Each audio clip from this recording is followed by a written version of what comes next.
Hello friends and dear students, जैसा कि आप जानते हैं हम आपके लिए एग्जामिनेशन पर बेस्ड वीडियो पिछले कुछ समय से लेकर के आ रहे हैं और इसी बात को ध्यान रख करके आज हमारे पास जो सब्जेक्ट है वो है medicinal chemistry first, course code BP402T, जो कि हमारे B pharm 4 semester second year students के लिए होगा। और AKTU यानी doctor APJ Abdul Kalam technical university के द्वारा प्रीवियस 5 ईयर्स में यानी जितने भी शॉर्ट आंसर टाइप क्वेश्चंस हैं उन सभी प्रश्नों को आज हम यहाँ पर लेंगे, उसके आंसर्स को देखेंगे, उसके एक्सप्लेनेशन को जानने की कोशिश करेंगे ताकि हमें यह पता चले कि किस तरीके के प्रश्न जो है वो एग्जाम में पूछे जाते हैं। अगर किसी तरीके के प्रश्न पर बेस्ड कुछ और प्रश्न बन सकते हैं तो उनको भी हम सॉल्व कर सकें।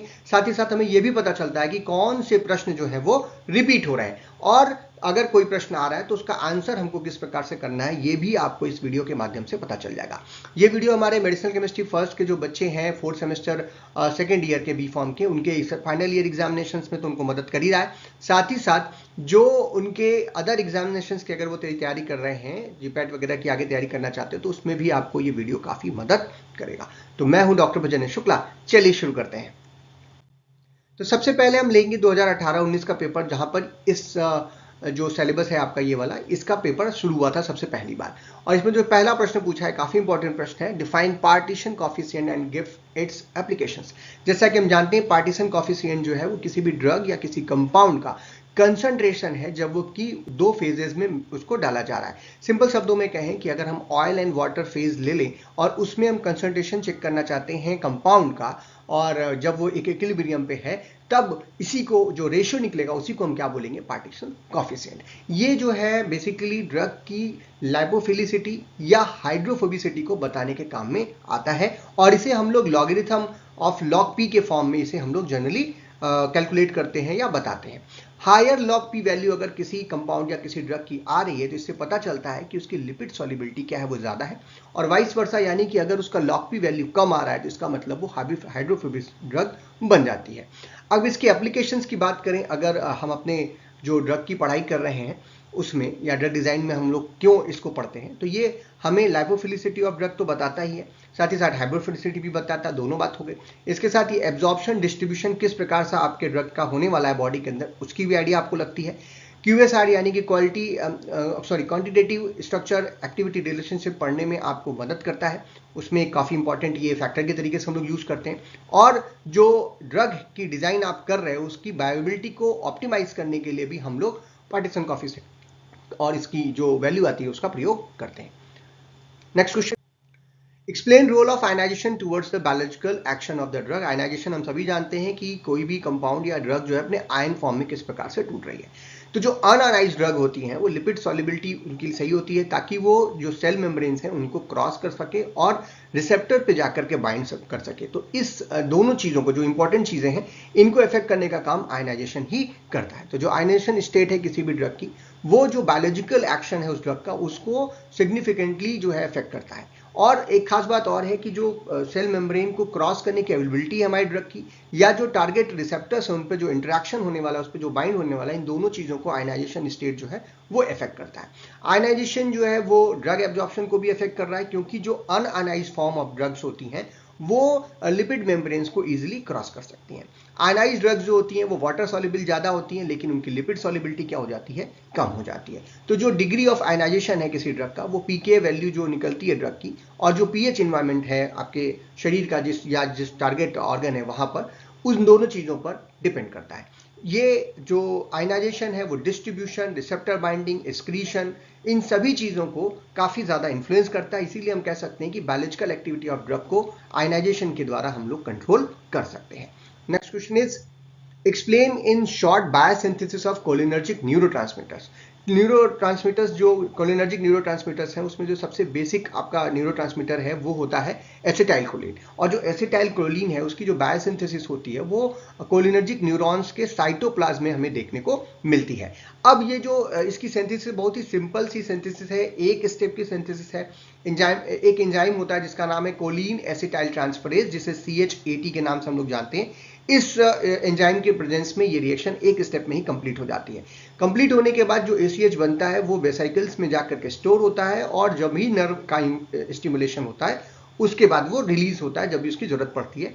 और इसके बाद जाकर के दो तरीके के रिसेप्टर्स हैं जो कोलिनर्जिक रिसेप्टर्स हैं, जिन्हें हम मस्करेनिक और निकोटिनिक रिसेप्टर्स बोलते हैं, वहां पे जाकर बाइंड करता है। ये जो एक स्टेप की रिएक्शन है वो भी आगे देख लेते हैं। कोलिन होता है, कोलिन की रिएक्शन एसिटाइल कोलिन के प्रेजेंस में होती है, और यहाँ पर जो हमने कहा एंजाइम यूज हो रहा है वो है कोलिन एसिटाइल ट्रांसफरेज CH80, और इनकी प्रेजेंस में ये दोनों जुड़ते हैं और हमारा थायो एसिटाइल कोएंजाइम जो है वो यहाँ से बाहर निकलता है और आपको एसिटाइल कोलिन जो है वो प्राप्त हो जाती है, जो कि एक इंपॉर्टेंट कोलिनर्जिक न्यूरोट्रांसमीटर है। तो इसका बायोसिंथेसिस एक स्टेप का होता है। Next is write chemical structures of phenytoin and ethotoin. ये दोनों ही एक दूसरे से स्ट्रक्चरली काफी ज्यादा मिलते जुलते ड्रग्स हैं और हाइडेंटोइन के डेरिवेटिव्स हैं। तो सबसे पहले हम एक का स्ट्रक्चर, और हम भी जब भी स्ट्रक्चर की बात होगी याद रखिएगा, जहां पर भी स्ट्रक्चर आता है आपका ड्रग का, तो हम लोगों ने जब ऑर्गेनिक केमिस्ट्री पढ़ा थे तब भी हम लोगों ने आपसे कहा था कि स्ट्रक्चर को IUPAC नॉमेनक्लेचर से बिल्कुल जोड़ के रखिएगा, तो स्ट्रक्चर आपको याद करने में, याद रखने में आसानी हो जाती है। तो ये जो फिनेटोइन का स्ट्रक्चर आपके सामने हम रख रहे हैं, ये हाइडेंटोइन के डेरिवेटिव्स होते हैं। और हाइडेंटोइन क्या है? इमिडाजोलिन रिंग होती है खास करके, और इस इमिडाजोलिन रिंग में जो है वो आपको दूसरे और चौथे पोजीशन पर ऑक्सो ग्रुप यानी कि ऑक्सीजन डबल बॉन्ड ऑक्सीजन जो है वो देखने को मिलता है। अगर इसकी नंबरिंग की बात करें तो ये कुछ इस प्रकार से हमें देखने को मिलता है कि यहाँ पर आपको 1, यहाँ से नंबरिंग शुरू करेंगे, इट इज 1 2 3 4 एंड ये वाला ये 4 हो गया, और ये हमारा क्या है 5 पोजीशन। इस 5 पोजीशन पे आपको तो दो क्या दिखाई दे रही है? फिनाइल रिंग दिख रही है, इसीलिए इसे बोलेंगे 5,5 डाई फिनाइल, यहाँ पे नाम में आपको देखने को मिल रहा है। और ये इमिडाजोलिन रिंग क्या होती है? जहां पर एक 5 मेंबर रिंग सिस्टम है जिसमें 2 हेटेरो एटम के रूप में नाइट्रोजन जो है वो प्रेजेंट होते हैं। दूसरे और चौथे पोजीशन पे क्या हो रहा है? यहाँ पे डाई ऑक्सो ग्रुप देखने को मिल रहा है। सेम इसी तरीके से मिलता जुलता स्ट्रक्चर आपको जो है इथेटोइन का भी देखने को मिलेगा, बस अंतर क्या होगा? ये जो तीसरे नंबर का नाइट्रोजन है, इसके हाइड्रोजन को हम रिप्लेस करके इथाइल ग्रुप लगा देंगे, और 5वें नंबर पर 2 फिनाइल की जगह पर सिंपल एक फिनाइल रिंग जो है वहां पर डाल देंगे। जैसे ही आप ये करिएगा, आपको जो स्ट्रक्चर प्राप्त होगा वो क्या होगा? इथोइन का होगा। तो हम इन दोनों स्ट्रक्चर्स को याद रख सकते हैं। और इसी प्रकार से एक क्लास की ड्रग्स जो हम लोगों ने आपको सार के वीडियोस दिए थे, हमने आपको क्लासिफिकेशन के जो वीडियोस दिए हुए हैं, पहले हम लोगों ने मेडिसिनल केमिस्ट्री के जितने टॉपिक्स पढ़ाए आपको, वहां पे आप देखिएगा मैं एक जनरल स्ट्रक्चर आपको देता हूं और उसके बाद उसी स्ट्रक्चर में कहां पर कौन सा आर हम चेंज कर रहे हैं या कौन सा ग्रुप हम चेंज कर रहे हैं जिसकी वजह से हमें डिफरेंट स्ट्रक्चर्स प्राप्त हो रहे हैं। तो वैसे अगर आप याद रखिएगा तो आपको काफी सारे ड्रग्स के स्ट्रक्चर याद रहेंगे और एग्जाम में स्ट्रक्चर काफी ज्यादा पूछा जाता है। Write the chemical structure and uses of ketamine hydrochloride. Ketamine hydrochloride जो है वो एक ऐसी ड्रग है जो कि डिसोसिएटिव एनेस्थीसिया में यूज की जाती है, यानी कि जब हम इसको एनेस्थेटिक के तरीके से यूज करते हैं तो ये आसपास के जो इन्वायरमेंट है पेशेंट का उससे उसको काट देता है, हेलुसिनेशंस वगैरह कॉज करता है, तो काफी इंपॉर्टेंट ड्रग ये हो जाती है। ये जो ड्रग है वो साइक्लोहेक्सोनोन डेराइव्ड जनरल एनेस्थेटिक है और NMDA रिसेप्टर्स पे जाके काम करती है, जिसे N methyl D aspartate antagonist के रूप में हम लोग यूज करते हैं। ये एनाल्जेसिक और हेलुसिनेजिक प्रॉपर्टी शो करती है, इसीलिए इसे हम लोग एनेस्थीसिया, डिप्रेशन और पेन मैनेजमेंट इत्यादि केसेस में यूज करते हैं। स्ट्रक्चर की बात करें तो बड़ा ही सिंपल सा स्ट्रक्चर है और यहाँ पर आपको एक 2-क्लोरोफिनाइल यानी कि 2-क्लोरोफिनाइल रिंग सिस्टम जो है वो एक साइक्लोहेक्सेनोन यानी एक कीटोन है साइक्लोहेक्सेन का, उस पे यानी कि यहां से नंबरिंग करेंगे इट इज 1 2 3 और यहां पर जब आप कर रहे देख रहे हो कि ऑक्सो ग्रुप जो है वो फर्स्ट पोजीशन पर यहां पे लगा है, इसीलिए इसे हम लोग साइक्लोहेक्सेनोन बोल रहे हैं। अब यहां पे जो दूसरे नंबर का ये कार्बन है ये एक कायरल कार्बन है। कायरल कार्बन होने की वजह से ये दो तरीके के फॉर्म्स में यानी कि R कन्फिग्रेशन और S कन्फिग्रेशन में मिल सकता है, लेकिन जो हमारी ड्रग है कीटामीन वो 50-50% यानी एक रेसमिक मिक्सचर है इन दोनों ही स्ट्रक्चर्स का। और इस दूसरे नंबर के कार्बन पर यहाँ पर आपको एक मिथाइल अमीनो ग्रुप देखने को मिलता है और एक जो है वो क्लोरोफिनाइल ग्रुप जो है वो देखने को मिलता है। इन दोनों को दूसरे नंबर के कार्बन के साइक्लोहेक्सोनोन के कार्बन पे हम लोग जोड़ के रखते हैं और that structure is known as ketamine hydrochloride. अगला क्वेश्चन है हमारा differences between narcotic and non narcotic analgesic. बड़ा ही सिंपल सा और बड़ा ही अच्छा प्रश्न है। ये जो नार्कोटिक ड्रग्स हैं, जो नार्कोटिक एनाल्जेसिक ड्रग्स हैं, जैसे ओपियाइड्स के जो ड्रग्स हैं, उनकी आदत इत्यादि आपको पड़ जाती है और ओपियम रिसेप्टर्स पे जाकर वो काम करते हैं, जबकि नॉन जो नार्कोटिक एनाल्जेसिक होते हैं इनके रिसेप्टर्स भी अलग होते हैं और वो आदत वगैरह उनकी नहीं पड़ती। तो अगर हम लोग इनमें एक सिंपल सा इस तरीके से आप आंसर कर सकते हो डिफरेंसेस का, तो कुछ फीचर्स ले लेते हैं और उन दोनों के बीच में हम लोग डिफरेंसेस देख लेते हैं। तो जब से सबसे पहला फीचर है मैकेनिज्म ऑफ एक्शन का है कि किस प्रकार से काम करती है। तो जो नार्कोटिक एनाल्जेसिक्स होती हैं जिन्हें ओपियाइड एनाल्जेसिक्स के नाम से भी जानते हैं, ये ओपियाइड रिसेप्टर्स पे काम करती हैं सेंट्रल नर्वस सिस्टम पे और पेरिफेरली भी काम करती हैं जो एंडोजिनस ओपियाइड्स हैं उनको मिमिक करके। जबकि नॉन नार्कोटिक जो एनाल्जेसिक्स होती हैं ये जनरली प्रोस्टाग्लैंडिन सिंथेसिस को इनहिबिट करती हैं सेंट्रल मैकेनिज्म के द्वारा, जैसे कि पैरासीटामोल। पेन रिलीफ की बात करें तो जो हमारे नार्कोटिक्स होते हैं ये बहुत ही बढ़िया पेन रिलीफ प्रोड्यूस करते हैं। यानी कि अगर किस तरीके की भी चोट लगी हो और बहुत दर्द है तो अगर ये ओपियाइड एनाल्जेसिक्स के इंजेक्शंस वगैरह लगाए जा रहे हैं तो दर्द बिल्कुल खत्म हो जाता है। और इसीलिए जो सीवियर एक्यूट और क्रॉनिक पेन्स हैं उनको ट्रीट करने के लिए इस ड्रग का प्रयोग हम लोग करते हैं, इन ड्रग्स का प्रयोग करते हैं। जबकि जो हमारी नॉन नार्कोटिक एनाल्जेसिक्स हैं mild to moderate pain relief देती हैं, अच्छा देती हैं, ऐसा नहीं कि बिल्कुल बेकार है, बहुत बढ़िया ये भी काम करती हैं, लेकिन ये पेन रिलीविंग में जो नार्कोटिक एनाल्जेसिक है वो बहुत ज़्यादा इफेक्टिव होते हैं। ठीक है, नेक्स्ट है हमारा एडिक्शन और डिपेंडेंसी की। तो हम सभी जानते हैं नार्कोटिक एनाल्जेसिक्स जो होते हैं उनकी आदत पड़ जाती है, फिजिकल और साइकोलॉजिकल डिपेंडेंसी हो जाती है, विड्रॉल सिम्टम्स भी दिखते हैं, इसलिए ये बड़े ही सोच समझ के इन ड्रग्स को दिया जाता है। जबकि जो हमारी नॉन नार्कोटिक एनाल्जेसिक्स होती हैं इनका जो है पोटेंशियली जो डिपेंडेंसी है या एडिक्शन है बहुत कम होता है या बिल्कुल नहीं होता है। एंटीपायरेटिक इफेक्ट की बात करें तो नार्कोटिक एनाल्जेसिक्स में कोई भी एंटीपायरेटिक एक्टिविटी आपको देखने को नहीं मिलती, यानी ये बुखार कम करने के काम में नहीं आती। जबकि नॉन नार्कोटिक एनाल्जेसिक्स में ऐसा हो सकता है, जैसे कि एंटीपायरेटिक इफेक्ट्स वो शो करते हैं, जैसे कि NSAIDs हैं, पैरासीटामोल से ETC एग्जाम्पल में आप ले सकते हो। Next is anti inflammatory effect भी जो है जनरली नहीं देखने को मिलता है नार्कोटिक एनाल्जेसिक्स में, जबकि नॉन नार्कोटिक एनाल्जेसिक्स में हमें ये देखने को मिलता है कि वो पेन तो कम कर रहा है, साथ ही साथ इन्फ्लामेशन एंटी इन्फ्लामेटरी इफेक्ट भी शो करता है, यानी इन्फ्लामेशन को भी कम करता है। एग्जाम्पल्स की बात करें तो नार्कोटिक्स में हमें मॉर्फिन है, कोडीन है, फेंटाइल, ऑक्सीकोडोन है, हाइड्रोकोडोन है, ये सब ड्रग्स हैं। जबकि नार्कोटिक एनाल्जेसिक्स में हम लोगों के पास है एस्पिरिन, आइबुप्रोफेन, पैरासीटामोल, नार्कोक्सिलिन, क्या नाम है, जो भी आप खाते हैं, एसिक्लोफेनाक, डाइक्लोफेनाक, ये सब इसके अंतर आ सकते हैं।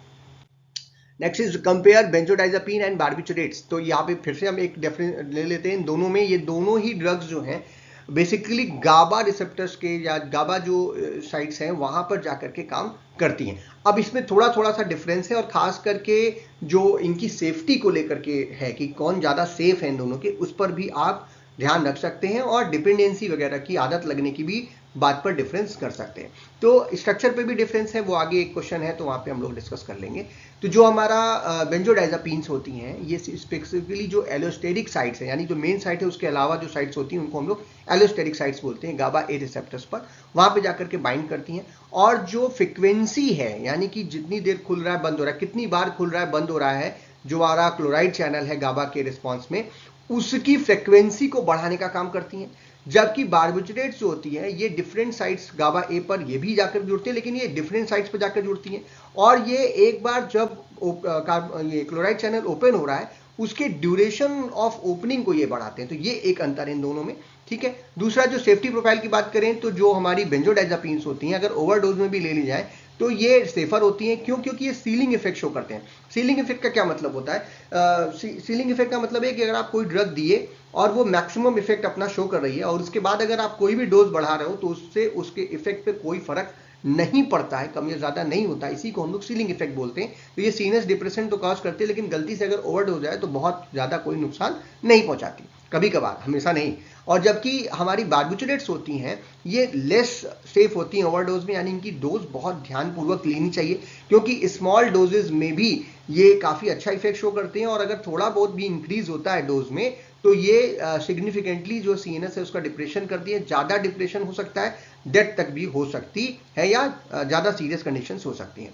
थेरापेटिक इंडेक्स की बात करें तो इसका हाई थेरापेटिक इंडेक्स होता है, इसीलिए सेफ्टी जो है इनमें ज़्यादा देखने को मिलती है बेंजोडाइजापीन में। जबकि बार्बिचुरेट्स में जो होती है लो थेरापेटिक इंडेक्स है, इसीलिए इसकी नैरो मार्जिन ऑफ सेफ्टी हमें यहाँ पर देखने को मिलती है।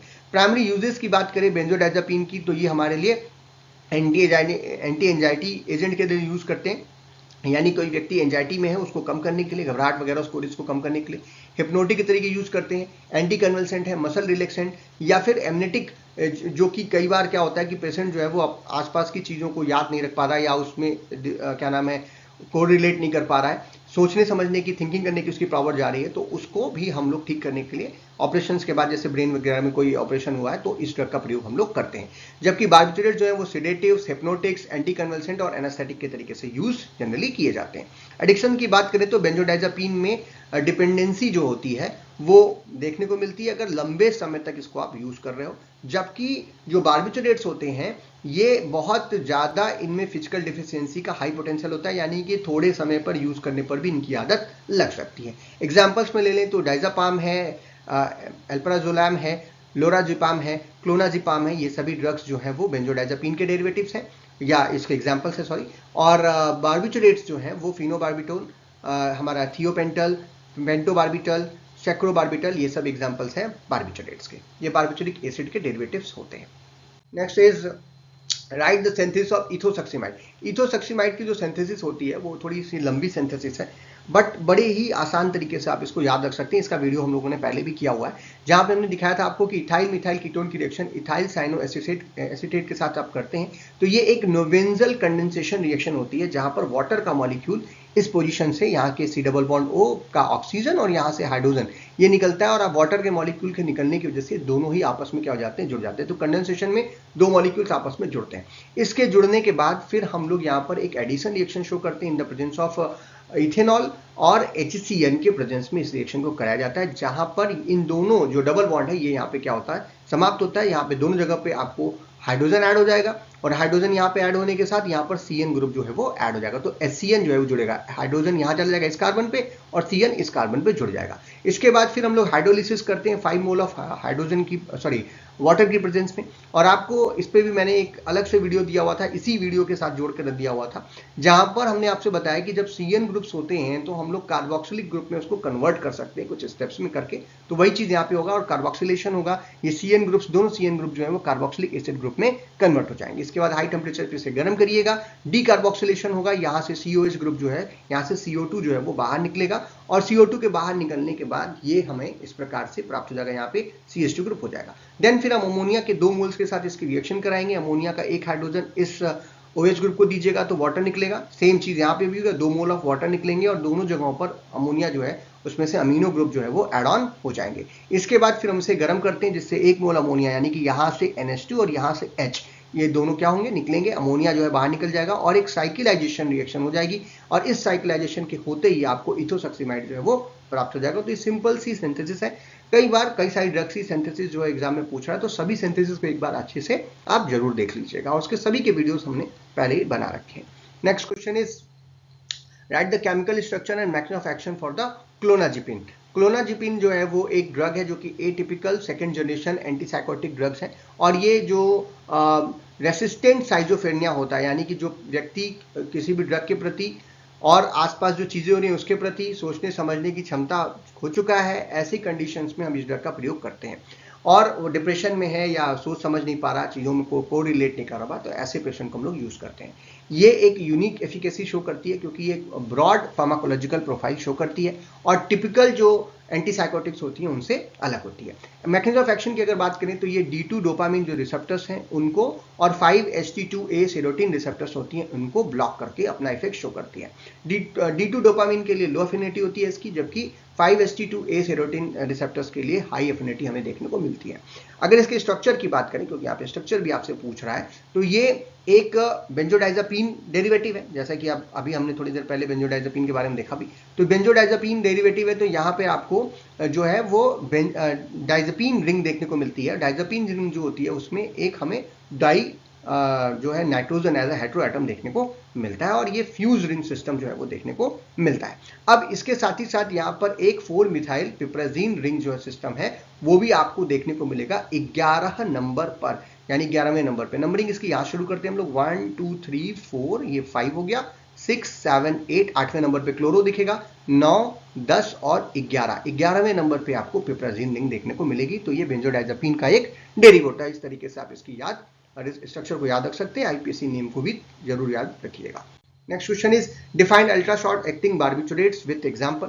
अल्ट्रा शॉर्ट एक्टिंग बार्बिचुरेट्स का मतलब ये होता है कि ये बहुत जल्दी अपना एक्शन शो करते हैं और थोड़े समय के लिए शो करते हैं। कहने का मतलब कि ये बार्बिचुरेट्स या बार्बिचुरिक एसिड डेरिवेटिव्स होते हैं जो कि very rapid onset of action, यानी कि लेने के तुरंत बाद इनका एक्शन आपको देखने को मिलेगा, लेकिन जो एक्शन देखने को मिलेगा वो बहुत ही शॉर्ट ड्यूरेशन के लिए देखने को मिलता है। ऐसा इसलिए होता है क्योंकि इनकी जो हाई लिपिड सॉल्युबिलिटी होती है वो रैपिड एक्शन तुरंत शो कराती है, क्योंकि ये तुरंत जो है ब्लड ब्रेन बैरियर को क्रॉस कर लेते हैं। जैसा कि हमने पहले दूसरे क्वेश्चन के आंसर में आपको बताया था कि लिपिड सॉल्युबिलिटी अगर ज्यादा होगी तो बैरियर्स को क्रॉस करना, सेल मेम्ब्रेन को क्रॉस करना आसान हो जाता है। तो इसकी हाई लिपिड सॉल्युबिलिटी है, तो जल्दी से ब्लड ब्रेन बैरियर को क्रॉस करके अपना जो डिस्ट्रीब्यूशन है सेंट्रल नर्वस सिस्टम में वो तेजी से देखने को मिलेगा और इफेक्ट भी जल्दी आपको देखने को मिलेगा। लेकिन जो शॉर्ट ड्यूरेशन ऑफ एक्शन है वो इसलिए है क्योंकि इसका रैपिड डिस्ट्रीब्यूशन जो होता है ब्रेन में और जो अदर फैटी एसिड्स हैं उसकी वजह से इसका मेटाबॉलिज्म बाय द लीवर जो है वो तेजी से हो जाता है और ज्यादा देर तक ये इफेक्ट नहीं कर पाती, मतलब अपना आएगी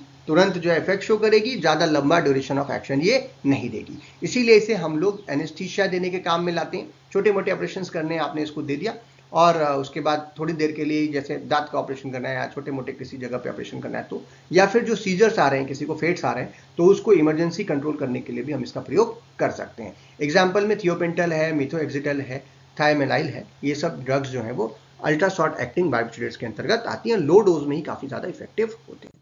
तो ये हो गया हमारा पहला पेपर। अब हम चलते हैं अपने दूसरे पेपर की तरफ जो है AKTU का 2019-20 का पेपर, जिसमें पहला प्रश्न आया था डिफाइन सॉल्युबिलिटी। बड़ा ही सिंपल सा प्रश्न है, बट ये mechanism of action of drug को किस प्रकार से इफेक्ट करता है या जो ड्रग की वायबिलिटी है उसको किस प्रकार से इफेक्ट करता है उस पर भी आपको थोड़ा सा सोचना चाहिए। तो जो ये सॉल्युबिलिटी होती है वो होता है maximum amount of the solute, जो कि किसी भी एक सॉल्वेंट के गिवन अमाउंट में डिसॉल्व किए जाते हैं एक स्पेसिफिक टेम्परेचर और प्रेशर पर from a saturated solution, that is known as solubility. ये इसकी डेफिनेशन हो गई। इसे हम लोग ग्राम ऑफ सॉल्यूट पर 100 ml ऑफ सॉल्वेंट या मोलारिटी के रूप में जनरली बताते हैं। नॉर्मेलिटी, मोलारिटी, इस तरीके से हम लोग इसको बताते हैं। नॉर्मेलिटी के फॉर्म में भी बता सकते हैं।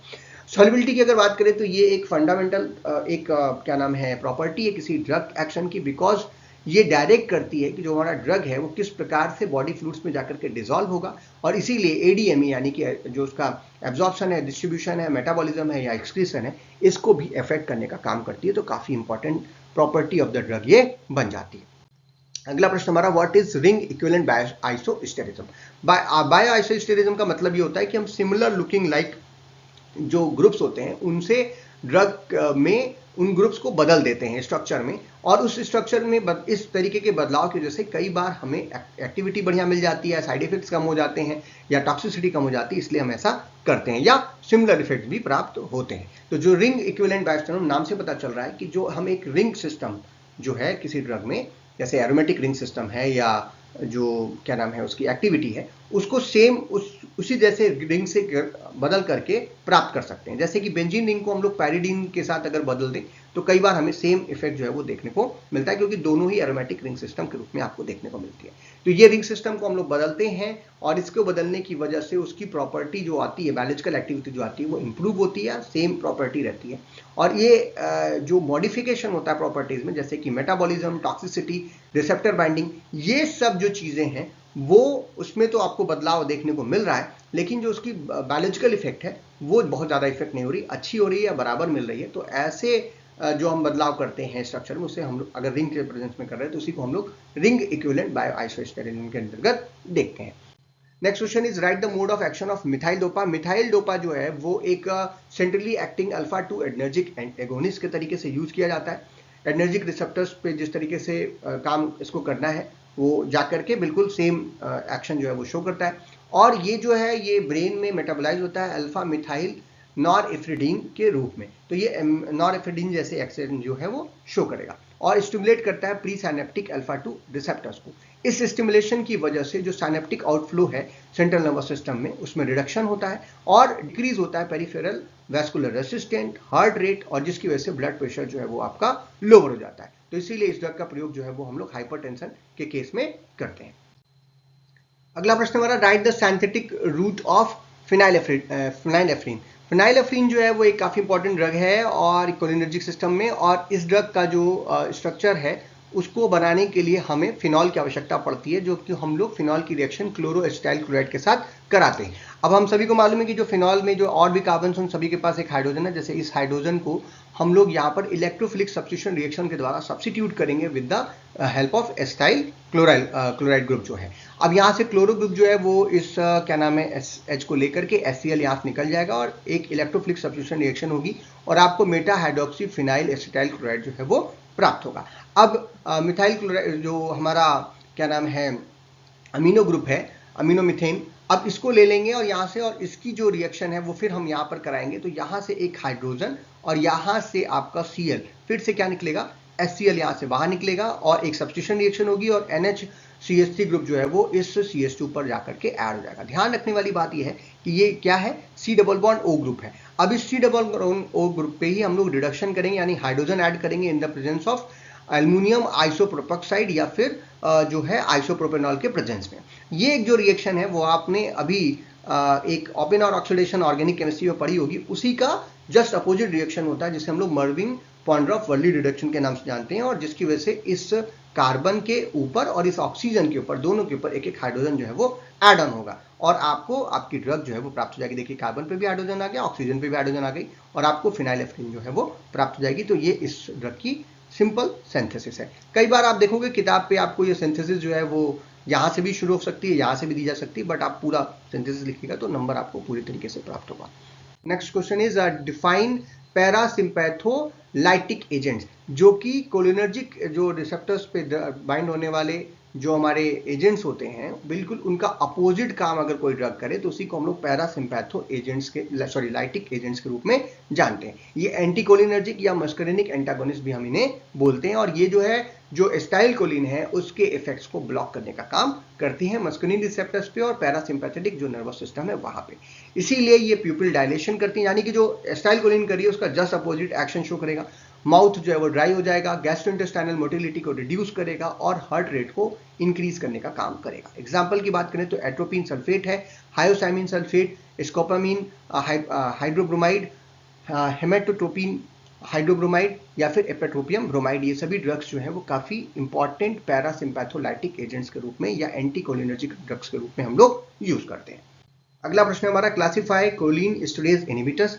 कोलिन एस्टरेज इनहिबिटर्स जो है वो कोलिन एस्टरेज जो एंजाइम है उसको इनहिबिट करने का काम करते हैं, और ये दो तरीके से बेसिकली अगर हम लोग देखें तो जो इफेक्ट्स है कोलिन एस्टरेज का उसको रिवर्सिबल तरीके से इनहिबिट कर रहे हैं या इरिवर्सिबल तरीके से इनहिबिट कर रहे हैं। तो इनको हम दो तरीके से ड्यूरेशन ऑफ एक्शन या रिवर्सिबिलिटी के बेस पर बांट सकते हैं। पहला है हमारा रिवर्सिबल कोलिन एस्टरेज इनहिबिटर्स।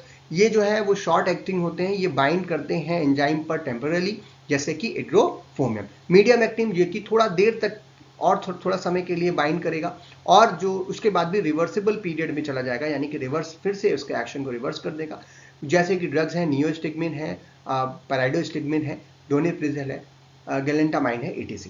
अब इसके बाद जो है दूसरा जो टाइप होता है वो होता है इरिवर्सिबल कोलिन एस्टरेज इनहिबिटर, क्योंकि ये ज्यादा स्टेबल कोवेलेंट बॉन्ड फॉर्म कर लेते हैं एंजाइम के साथ और लंबे समय तक इनहिबिशन जो है वो प्रोड्यूस करते हैं, जैसे कि ऑर्गेनोफॉस्फेट्स हैं, जैसे कि सेरीन और पैथोइन। बट इन ड्रग्स का प्रयोग जो है जनरली हम लोग थेरेपेटिक यूज के लिए कम करते हैं, बट इंसेक्ट्स में कोलिन एस्टरेज इनहिबिशन करने के लिए जो नर्व एजेंट्स हैं उनमें करने के लिए हम लोग इसका जनरली प्रयोग जो है वो करते हैं। ड्रग्स थेरेपेटिक रूप में इसका प्रयोग थोड़ा कम किया जाता है।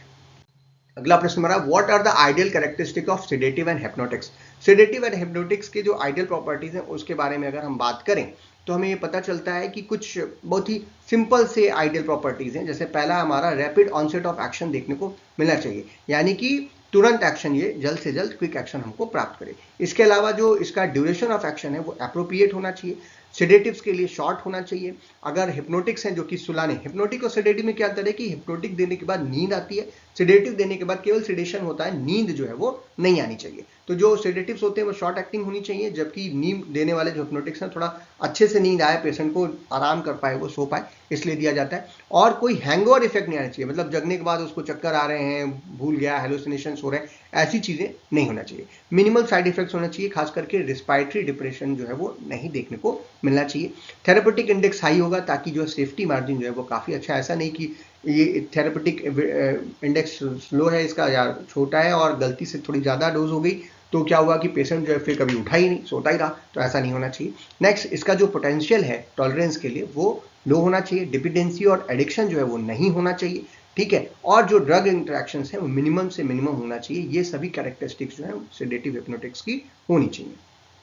अगला प्रश्न हमारा, draw the chemical structure of clonazepam and right it's mode of action.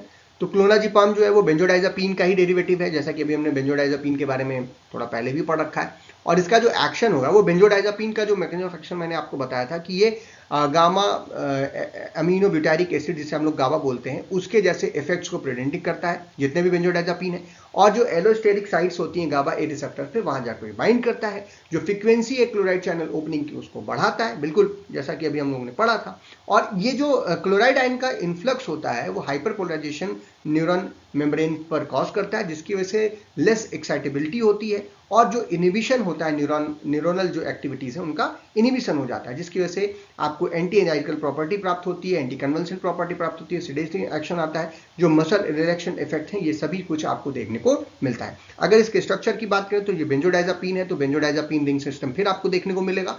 1,4 बेंजोडाइजापीन यानी पहले और चौथे पोजीशन पर हमको यहाँ पर जो है वो नाइट्रोजन जो है रिंग देखने को मिलती है, नंबरिंग इसकी यहाँ से करते हैं। सेकंड पोजीशन पर यहाँ पर C डबल बॉन्ड O या ऑक्सो ग्रुप आपको देखने को मिलता है, और जो 7th पोजीशन है यहाँ पर आपको नाइट्रो ग्रुप यानी कि NO2 ग्रुप देखने को मिलता है। 5th पोजीशन पे आपको क्लोरोफिनाइल 2 क्लोरोफिनाइल रिंग सिस्टम जो है वो अटैच होकर मिलता है। This is the structure of क्लोनाजीपाम।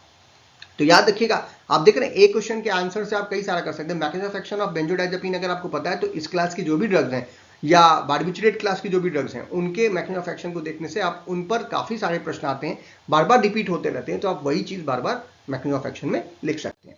अभी और भी एग्जांपल आएंगे, अभी आपको और भी क्वेश्चंस देखने को मिलेंगे। अगला प्रश्न हमारा, write the synthesis route of halothane. Halothane बहुत ही सिंपल सा स्ट्रक्चर है और इसको बनाने के लिए हम लोग काफी तरीके के रिएक्शंस को कर सकते हैं, जैसे कि 3 आपको यहाँ पर मैं एग्जाम्पल दे रहा हूँ और आप तीनों में से कोई भी लिख सकते हैं। जैसा कि हम लोगों ने इस पे ऊपर जो वीडियो किया था वहां पे भी हमने ये तीनों आपको बताई थी कि 1,1 ट्राईफ्लोरो 2 ब्रोमो इथेन की रिएक्शन अगर क्लोरीन के साथ करा दिया जाए इन the presence of 360 degree Celsius temperature, तो यहाँ से HCl जो है वो क्या होता है, ये H जो है उसको आपको क्या करना है, रिप्लेस करना है, यहाँ से क्लोरीन जो है वो जाकर यहाँ पे डाल देना है, और जैसे आप डालोगे आपको हेलोथिन प्राप्त हो जाएगी। इसी तरीके से सेम कर लिया जाए कि अगर 1,1 ट्राईफ्लोरो 2 क्लोरोइथेन, यहाँ पे 2 ब्रोमो लिया था, यहाँ 2 क्लोरोइथेन लेकर के क्लोरीन की जगह ब्रोमीन के साथ रिएक्शन करा दीजिए, तो सेम रिएक्शन होगी, बट हाई टेम्परेचर थोड़ा सा और चाहिए होगा, और उसके बाद फिर आपको हेलोथिन प्राप्त हो जाएगी। या फिर ट्राईक्लोरोइथाइन के साथ अगर हम लोग SbCl2 के प्रेजेंस में H2SO2F2 के साथ रिएक्शन करा लें तो भी ये 130 डिग्री सेल्सियस पे ये क्या बनाएगा, 1,1,1 ट्राईफ्लोरो 2 क्लोरोइथेन प्राप्त हुआ, ये यहाँ प्राप्त हो जाएगा जो आपको यहाँ पे मिल रहा था जो स्टार्टिंग मटेरियल है। इसके बाद फिर ब्रोमीन की रिएक्शन सेम रिएक्शन आगे बढ़ा दीजिएगा तो आपको हेलोथिन प्राप्त हो जाएगी। तो आपके पास क्या स्टार्टिंग मटेरियल है उसके बेस पर आप 3 तरीके से इसकी सिंथेसिस कर सकते हैं, 1 या 2 जो आपको अच्छा लगे वो आप एग्जाम में लिख दीजिएगा। Next is write the mode of action of ultra short acting barbiturates. Ultra short acting barbiturates का मोड ऑफ एक्शन लिखना है, ये हम लोगों ने 2 बार पढ़ लिया, रिपीटेड क्वेश्चन की श्रेणी में इसको हम डाल सकते हैं, लेकिन फिर भी थोड़ा अलग तरीके से पूछा है तो आप लिख लीजिए। अभी हमने कहा कि जो अल्ट्रा शॉर्ट एक्टिंग जो बार्बिट्रेट्स होती हैं जैसे थियोनोपेंटल है या मिथोएक्सिटल है, ये गाबा रिसेप्टर्स पर जाकर के, गाबा ए रिसेप्टर पर जाकर के गाबा जैसे इफेक्ट जो है वो शो करते हैं। हमने कहा था कि ये ज्यादा लिपिड सॉल्युबल होते हैं तो इसीलिए अल्ट्रा शॉर्ट एक्टिंग होते हैं, क्योंकि ये ब्लड ब्रेन बैरियर को आसानी से क्या करते हैं, क्रॉस कर लेते हैं। अब गाबा ए रिसेप्टर्स पर बाइंड होने के बाद ये क्लोरीन चैनल की जो ओपनिंग है उसका जो टाइमिंग है उसको बढ़ाते हैं, फ्रीक्वेंसी को ये नहीं बढ़ाते, वो जो है वो आपके जो क्या नाम है बेंजोडाइजापीन है वो बढ़ाती है, जबकि बार्बिट्रेट्स जो है बार्बिट्रिक एसिड वाली ये क्या करते हैं, ये ओपनिंग का जो ड्यूरेशन है उसको क्या है बढ़ा देती है, जिसकी वजह से क्लोराइड आएगा, हाइपरपोलराइजेशन ऑफ न्यूरॉन होगा, सेम वही सब चीजें होने लगती हैं क्लोराइड के बढ़ने की वजह से, और जो डिप्रेशन है सेंट्रल नर्वस सिस्टम का वो आपको देखने को मिलता है, जिसकी वजह से रैपिड जो एनेस्थीसिया आपको मिलेगी, एंटी कन्वल्सेंट इफेक्ट मिलेगा, और ये अपना रैपिड डिस्ट्रीब्यूशन जो है रीडिस्ट्रीब्यूशन जो है वो ब्रेन से होता है, जिसकी वजह से जल्दी ये आपका मेटाबोलाइज होकर के बाहर भी चली जाती हैं, तो थोड़े समय के लिए ही अपना इफेक्ट जो है वो दिखा पाते हैं। तो ये हो गया हमारा अल्ट्रा शॉर्ट एक्टिंग बार्बिट्रेट्स का, ये एक तरीके का रिपीटेड प्रश्न ही था, बट आंसर हमने यहाँ पर देख लिया। आगे बढ़ते हैं, अब चलते हैं 2021-22 के पेपर की तरफ, और इसमें जो पहला प्रश्न था वो था डिफाइन मेटाबॉलिज्म। काफी इंपॉर्टेंट सा और काफी सिंपल सा प्रश्न है। मेटाबॉलिज्म का मतलब ये होता है कि जब आपके शरीर में पहुंचने के बाद कोई भी जो केमिकल रिएक्शन हो रही है जिसकी वजह से कोई 2 मॉलिक्यूल छोटे छोटे मॉलिक्यूल्स में टूट रहा है, या छोटे छोटे मॉलिक्यूल्स से मिलने से एक बड़ा मॉलिक्यूल का फॉर्मेशन हो रहा है, जितनी भी बायोकेमिकल रिएक्शंस आपके बॉडी में हो रही हैं वो सब मेटाबॉलिज्म के अच्छे एग्जांपल्स के रूप में आप देख सकते हैं। अब यहाँ पर 2 तरीके की प्रोसेस होती है, एक तो कैटाबॉलिज्म, दूसरा एनाबॉलिज्म। कैटाबॉलिज्म का मतलब होता है कि जब जो आपका बड़ा मॉलिक्यूल है वो किसी छोटे मॉलिक्यूल में टूटता है और एनर्जी वगैरह रिलीज होती है, जैसे कि डाइजेशन हो रहा होता है। ग्लूकोज जो है बड़ा मॉलिक्यूल है, वो टूट रहा है और टूट करके आपको पायरुविक एसिड या एटीपी का प्रोडक्शन कर रहा है, तो इसे हम लोग कैटाबॉलिज्म के अंतर्गत रखते हैं।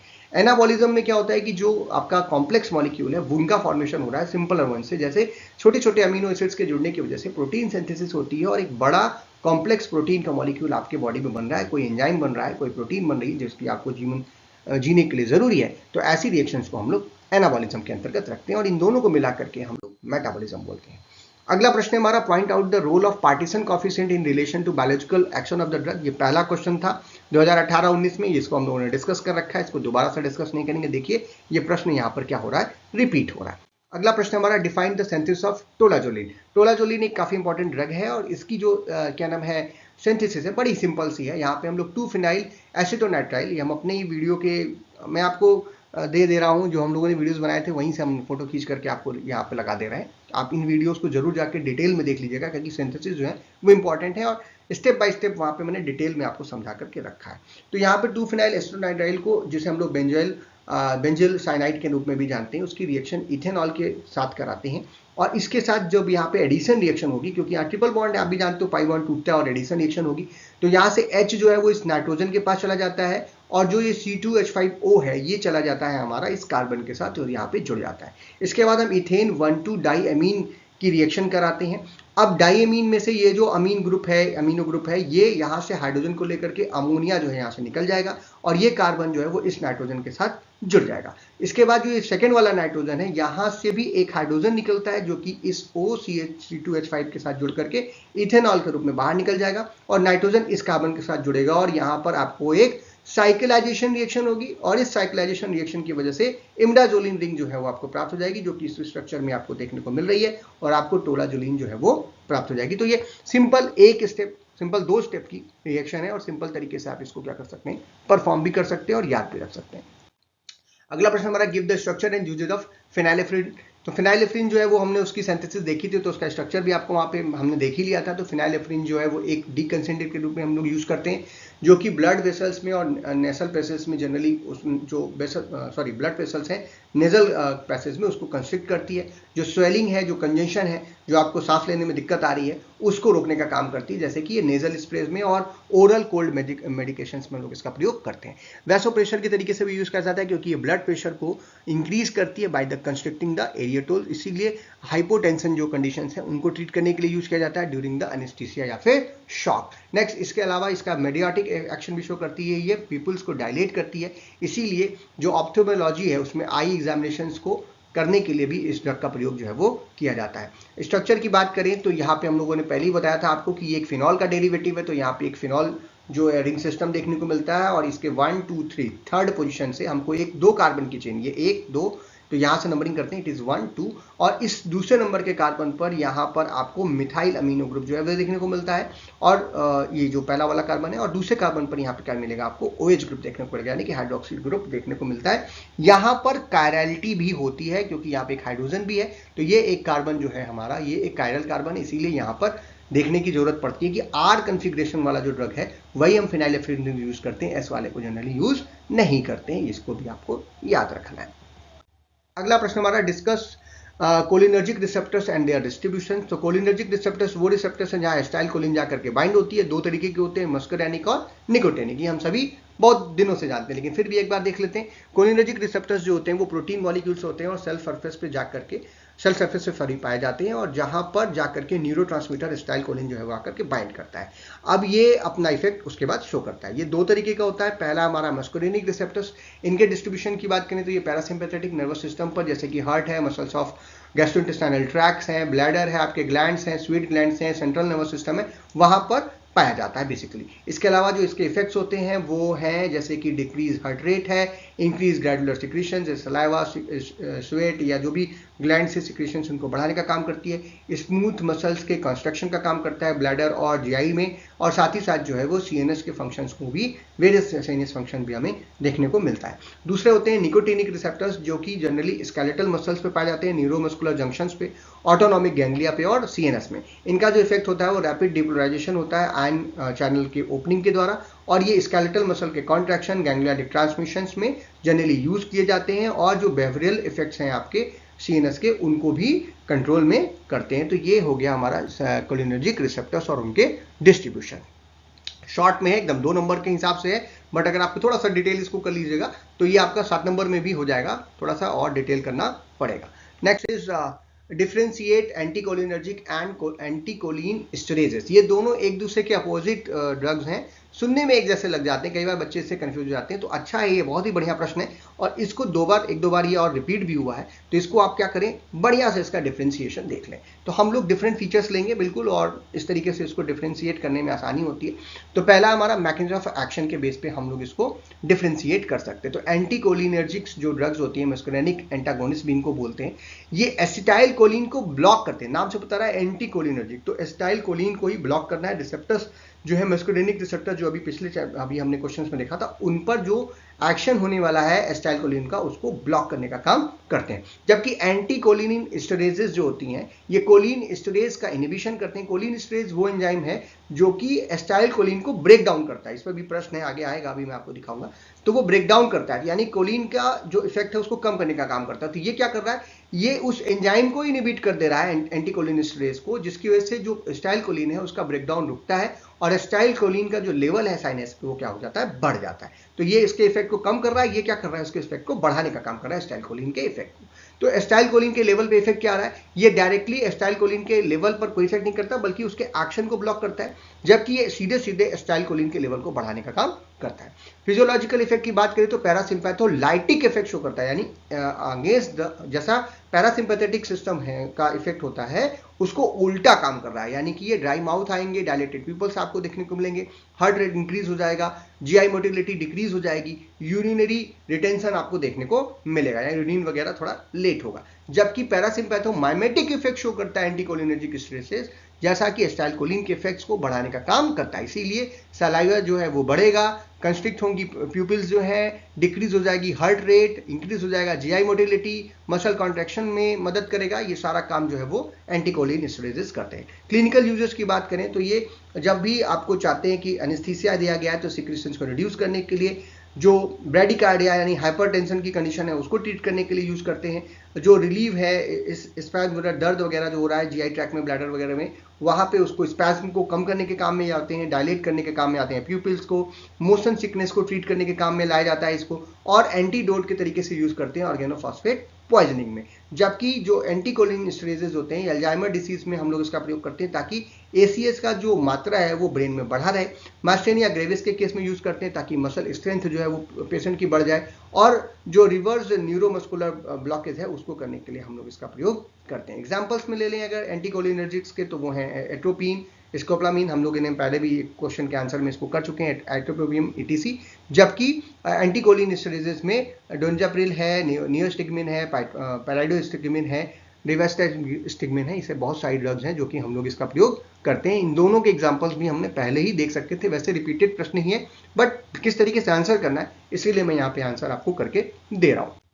अगला प्रश्न हमारा, compare the basic ring structure and uses of barbiturates and बेंजोडाइज़ेपिन। तो बाकी सारे हम लोगों ने डिफरेंसेस वहां पे कर लिए थे, ये स्पेसिफिक प्रश्न था, इसीलिए मैंने वहां पर स्ट्रक्चर के बारे में बात नहीं की थी। लेकिन स्ट्रक्चर इज वेरी इंपॉर्टेंट, इन दोनों का जो काम करने का तरीका है थोड़ा थोड़ा मिलता जुलता है, क्योंकि ये गाबा रिसेप्टर्स पे जाकर के बाइंड कर रहे थे, बट स्ट्रक्चर में काफी अंतर है, तो उसको आपको देखना चाहिए। तो जो बार्बिचुरेट्स होते हैं उसमें बेसिक रिंग स्ट्रक्चर के रूप में हमें देखने को मिलता है बार्बिट्रिक एसिड के डेरिवेटिव होते हैं, यानी कि पैरामिडोनिट्राइड ट्राइओन रिंग यहाँ पर आपको देखने को मिलती है, जैसा कि ये आपको देखने को मिल रहा है। तो ये जो है वो एक पैरामिडीन रिंग सिस्टम है, जहाँ पे आप देखते हैं कि 6 मेंबर रिंग सिस्टम है, जिसमें 2 हेटेरोएटम के रूप में नाइट्रोजन एटम्स लगे होते हैं। लेकिन इसके 3 पोजीशंस पर ट्राइओन रिंग, यानी 3 पोजीशंस पर C डबल बॉन्ड O, यानी कि कीटो ग्रुप जो है वो आपको देखने को, या ऑक्सो ग्रुप जो है वो देखने को मिलता है। और ये बार्बिचुरिक एसिड है, और इसी के जो डेरिवेटिव्स होते हैं उसी को हम लोग बार्बिचुरेट्स बोलते हैं। जबकि बेंजोडाइज़ेपिन में हमने काफी सारी ड्रग्स के स्ट्रक्चर देख लिए, यहाँ पर आपको एक डाइएज़ेपिन रिंग जो है वो देखने को मिलती है, जहां पर एक 7 मेंबर रिंग सिस्टम होता है और 2 नाइट्रोजन एटम्स वहां पर देखने को मिलते हैं। ये एक 7 मेंबर्ड रिंग सिस्टम है और इसमें बेंजीन जो है वो एड ऑन है। और इस तरीके के रिंग सिस्टम अगर आपको देखने को मिल रहा है तो ये बेंजोडाइजापीन ड्रग्स में आपको देखने को मिलेगा। अब यहाँ पर जो आर लिख रखा है मैंने, इन्हीं जगहों पर क्या होता है, सब्स्टिट्यूशंस होते हैं और आपको डिफरेंट ड्रग्स जो है वो प्राप्त होती हैं। यूजेस की बात करें तो बार्बिटरेट्स को हम लोगों ने अभी पहले भी यूज देख रखा है, ये सेडेटिव, हिप्नोटिक, एंटी कन्वल्सेंट के तरीके से यूज करते हैं और कई बार बेंजोडाइजापीन को सेफ्टी के लिए हम लोग इसको रिप्लेस करते हैं और इसीलिए इसे एनेस्थीसिया में, एपिलेप्सी इत्यादि में हम लोग यूज करते हैं। जबकि ये पहले से एंटी एंजाइटी के रूप में यूज की जाती थी, हिप्नोटिक्स के तरीके से यूज की जाती हैं, एंटी कन्वल्सेंट, मसल रिलैक्सेंट और अल्कोहल विड्रॉल सिम्टम्स को ठीक करने के लिए हम लोग यूज करते हैं। बट इनका आदत लग सकता है बेंजोडाइजापीन का और ये थोड़ा सेफ्टी पर्पसेस में कम होती हैं, इसीलिए बार्बिटरेट्स का प्रयोग हम लोग थोड़ा सा ज्यादा करने लगे हैं। ये इन दोनों के बीच में स्ट्रक्चर एंड यूजेस का डिफरेंस हो। Give the mechanism of action and structure of chlorpromazine. Chlorpromazine जो है वो फिनोथायाजीन का एक डेरिवेटिव होता है और एक ऐसी ड्रग जो कई सारे रिसेप्टर्स पर जाकर के बाइंड करती है, खास करके D2 जो डोपामीन रिसेप्टर्स हैं वहां पर। तो क्लोरप्रोमाजीन जो है वो टिपिकली एक फर्स्ट जनरेशन एंटीसाइकोटिक ड्रग है और फिनोथायाजीन क्लास की ड्रग है। और ये इसका जो एक पहला मैकेनिज्म, जब सबसे ज़्यादा इंपॉर्टेंट मैकेनिज्म होता है वो ये है कि पोस्ट साइनेप्टिक जो ब्लॉकेज है डोपामिन 2 रिसेप्टर्स का, उसको जाकर के करती है, जो कि mesolimbic pathway of the brain में पाया जाता है। इस जो एंटागोनिज्म इफेक्ट ये शो कर रहा है डोपामिन D2 रिसेप्टर्स पे, उसकी वजह से डोपामिन के इफेक्ट्स में रिड्यूस होती है और जो पॉजिटिव सिम्टम्स हैं साइजोफ्रेनिया में उसमें आसानी होती है, हेलुसिनेशन, डिसोल्यूशंस वगैरह जो है वो आपको देखने को मिलता है। तो इसके अलावा ये कुछ और रिसेप्टर्स को भी ब्लॉक करने का काम करती है। तो एंटीसाइकोटिक इफेक्ट तो शो कर रहा है, उसमें आपको आराम मिलेगा हेलुसिनेशंस में, डिल्यूशंस वगैरह में, लेकिन ये कुछ और रिसेप्टर्स पे भी बाइंड कर सकती है, जैसे कि अल्फा-1 रिसेप्टर्स, एनर्जिक रिसेप्टर्स पर, हिस्टामिन H1 रिसेप्टर्स पर, मस्करेनिक कोलिनर्जिक रिसेप्टर्स पर और सेरोटिन 5 HT2A रिसेप्टर्स पर। बट बेसिकली जो मेन इसका मैकेनिज्म ऑफ एक्शन है वो है डोपामिन D2 रिसेप्टर्स का ब्लॉकेज करना। अब इसके स्ट्रक्चर की अगर बात करें तो मैंने पहले ही बोला ये फिनोथायाजीन डेरिवेटिव है, यानी कि ये एंथ्रासीन जैसा रिंग सिस्टम होता है, बट कार्बन को रिप्लेस करके सल्फर और नाइट्रोजन यहाँ पर आ जाते हैं। अब इसी पर जो ये हमारा नाइट्रोजन है, इसके यहाँ से हम लोग इस पे जब देख रहे हैं तो इसमें हमें एक 3 कार्बन की चेन जो है वो देखने को मिलती है और ये 3 कार्बन की चेन पर आपको NN डाई मिथाइल ग्रुप देखने को मिलता है और इसके साथ ही साथ जो है ये एक नाइट्रोजन जो हमारा फिनोथायाजीन का है उस पर आकर के ये ऐड ऑन होता है। तो ये दूसरे नंबर पे यहाँ पे क्लोरो ग्रुप भी आपको देखने को मिलता है। नंबरिंग हम यहाँ से करते हैं, इट इज 1 2 3 4। 5th नंबर पे यहाँ पे कार्बन की जगह पे सल्फर है, 6 7 8 9 10 और 10 नंबर पे आपको ये सब्स्टिट्यूशन जो है वो डाईमिथाइल प्रोपेन का वो आपको देखने को मिल रहा है, प्रोपेनामाइन का, डाईमिथाइल प्रोपेनामाइन का। ठीक, तो ये स्ट्रक्चर जो है वो क्लोरप्रोमाजीन का स्ट्रक्चर होता है। Next is discuss the synthesis of drug that causes dissociative anaesthesia. अब ये प्रश्न जो है थोड़ा दूसरे तरीके से पूछ लिया कि डिसोसिएटिव एनेस्थीसिया जो कॉज करती है वो ड्रग का सिंथेसिस लिखिए, नाम नहीं दिया आपको। देखिए इस तरीके से याद रखिएगा, यूजेज ऑफ क्लास दे करके भी क्वेश्चन पूछा सकता है, तो काफी अच्छा प्रश्न है। हम लोगों ने कीटामाइन हाइड्रोक्लोराइड का स्ट्रक्चर देखा था, तो मैंने आपसे कहा था कि ये डिसोसिएटिव एनेस्थीसिया कॉज करती है, इसीलिए यहाँ पर जिस ड्रग की आपको सिंथेसिस लिखनी है वो क्या है, कीटामाइन है। कीटामाइन की सिंथेसिस बहुत ही आसान तरीके से आप लिख सकते हो, अल्फा क्लोरोबेंजोइक एसिड। इसकी सिंथेसिस का वीडियो हम लोगों ने बहुत पहले बनाया था, 4-5 साल पहले, तो ये पुराना वीडियो ही है, तो अब इसको अपडेट तो करने का समय नहीं मिला, बट नेक्स्ट आगे आने वाले समय में हम लोग अपडेट करेंगे। तो ये ऑर्थोक्लोरोबेंजोइक एसिड का रिएक्शन जब हम लोग साइक्लोपेंटाइल मैग्नीशियम ब्रोमाइड यानी कि एक ग्रिग्नार्ड रिएजेंट के रूप में इसका प्रयोग किया जाता है, इसके साथ करते हैं, तो ये यहाँ पर जाकर एड ऑन होता है, यहाँ से OH ग्रुप निकलेगा, MgBr के साथ चला जाएगा और ये साइक्लोपेंटिल ग्रुप जो है वो इस कार्बन पे, C double bond O carbon पे जाकर के जुड़ जाएगी। इसके बाद फिर हम लोग इसका ब्रोमिनेशन करते हैं। ब्रोमिनेशन करने के बाद जो है यहाँ पर हमें ब्रोमीन जो है ग्रुप प्राप्त होता है। इस ग्रुप को हम क्या करते हैं, चेंज करते हैं, ब्रोमीन के साथ सब्स्टिट्यूट करते हैं। इसके बाद फिर यहाँ पे 2 स्टेप्स में हम लोग मिथाइल अमीनो ग्रुप ले लेंगे, ठीक है, और मिथाइल अमीन, और इसके साथ ही साथ जो है वो NaOH के साथ इसकी दोबारा से रिएक्शन कराएंगे। तो यहाँ पर आपको दिखेगा कि नाइट्रोजन जो है, ऑक्सीजन जो है सॉरी, ये रिप्लेस होगा क्या नाम है, अमीनो ग्रुप के साथ, मिथाइल अमीनो ग्रुप के साथ, और इसके बाद फिर HCl के साथ जब इसको गर्म करेंगे तो यहाँ पर सिंपल एक जो है साइक्लाइजेशन बदलेगा, यानी कि ये जो कार्बन है वो इस साइकिल रिंग के सिस्टम में जाएगा और नाइट्रोजन के ऊपर जो ये प्लस चार्ज था ये क्या होगा, यहाँ पे खत्म होगा, क्योंकि यहाँ से हाइड्रोजन ने क्या किया था, नाइट्रोजन के ऊपर अटैक किया था, और इसकी वजह से 1-2 शिफ्ट होगा एंड क्लोराइड जो है वो बाहर निकलेगा यहाँ से, और आपको क्या प्राप्त होगा, एक 6 मेंबर रिंग सिस्टम जो है वो यहाँ पर देखने को मिलेगा। This structure is known as ketamine. और फिर इसके बाद फिर हम लोग HCl डाल देते हैं इसमें, तो ये फिर हमें कीटामीन हाइड्रोक्लोराइड जो है वो प्राप्त हो जाता है। तो ये इस ड्रग की सिंथेसिस है। नेक्स्ट क्वेश्चन, इसका एक्सप्लेनेशन के लिए और बाकी चीजों के लिए आप वो वीडियो है, आपको डिस्क्रिप्शन में जो है मैं प्लेलिस्ट का लिंक दे दूंगा, उसमें सारे सिंथेसिस वगैरह स्टार वगैरह हमने बना रखे हैं, उनको आप जरूर डिटेल में देखिए ताकि एग्जाम में आपको ज्यादा आसानी हो आंसर करने में, खास करके 7 नंबर और 10 नंबर वाले क्वेश्चंस में, क्योंकि बाकी तो हम लोग यहाँ पे डिस्कस कर ही ले रहे हैं। Next is name and give the structure of any two narcotic antagonist. Narcotic जो इफेक्ट्स आते हैं उनको एंटागोनाइज करने के लिए, यानी ओपियम रिसेप्टर्स के को पे जो ड्रग बाइंड हो रही है उनके क्या नाम है, अपोजिट इफेक्ट देने के लिए ड्रग्स जो होते हैं उन्हें हम लोग नार्कोटिक एंटागोनिस्ट बोलते हैं। और इसमें 2 काफी अच्छे एग्जांपल्स हैं। पहला हमारा नैलेक्सोन, जिसको हम लोग ओपियाइड ओवरडोज के रिवर्सल में यूज करते हैं, और इसका स्ट्रक्चर जो होता है उसमें आपको आइसोक्विनोलिन डेरिवेटिव ये है, सेम मॉर्फिन जैसा कुछ स्ट्रक्चर आपको देखने को मिलता है। आइसोक्विनोलिन का जो रिंग सिस्टम है, इस पे जो नाइट्रोजन है, इस पे ध्यान देने वाली बात है, क्योंकि यहाँ पर आपको एक 3 कार्बन की चेन देखने को मिलती है, जिसे हम लोग प्रोप टू इन जो है बोल रहे हैं। ये रिंग सिस्टम यहाँ पे देखने को मिलता है। और सेम जो दूसरी ड्रग है हमारा, उसके स्ट्रक्चर में, उसके इंस्ट्रक्चर में थोड़ा सा ही अंतर है, जो कि है नाल्ट्रेक्सोन। और ये जो ड्रग है ये ओपियाइड एनाल्जेसिक और जो हमारे अल्कोहल डिपेंडेंसी है उसकी मेंटेनेंस थेरेपी में हम लोग यूज करते हैं। और इसके स्ट्रक्चर में इस जगह पे बाकी सब कुछ तो सेम ही दिख रहा है आपको, सेम है भी, लेकिन यहाँ पे इस नाइट्रोजन के ऊपर ये जो हमारा पहले जो है एक प्रोपेन टू इन जो ग्रुप था, इसको हम क्या करेंगे, यहाँ से हटाएंगे और हमें एक साइक्लोप्रोपाइल मेथाइल ग्रुप जो है यहाँ पर ऐड ऑन कर देना है। और ये जो ड्रग का स्ट्रक्चर है यही इस दोनों में अंतर है, और इसको आप इस तरीके से याद रख सकते हैं। इंपॉर्टेंट प्रश्न है, आगे रिपीट भी हुआ, अभी मैं आपको दिखाऊंगा, ये क्वेश्चन रिपीट भी हुआ।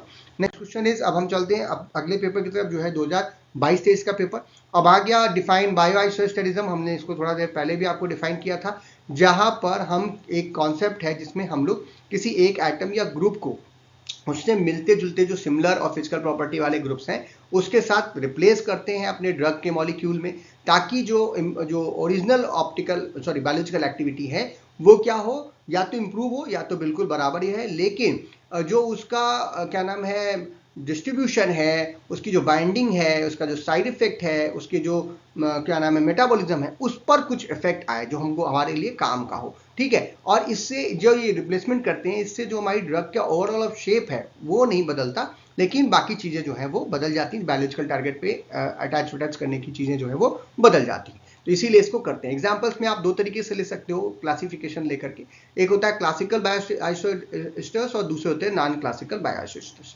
क्लासिकल में इंपॉर्टेंट हम ले सकते हो, जैसे CH3 को हम NH2 या OH ग्रुप के साथ रिप्लेस करते हैं, और जो ईथर ग्रुप है उसको हम लोग थायोईथर या एमीन के साथ रिप्लेस करके एक्टिविटी प्राप्त करते हैं।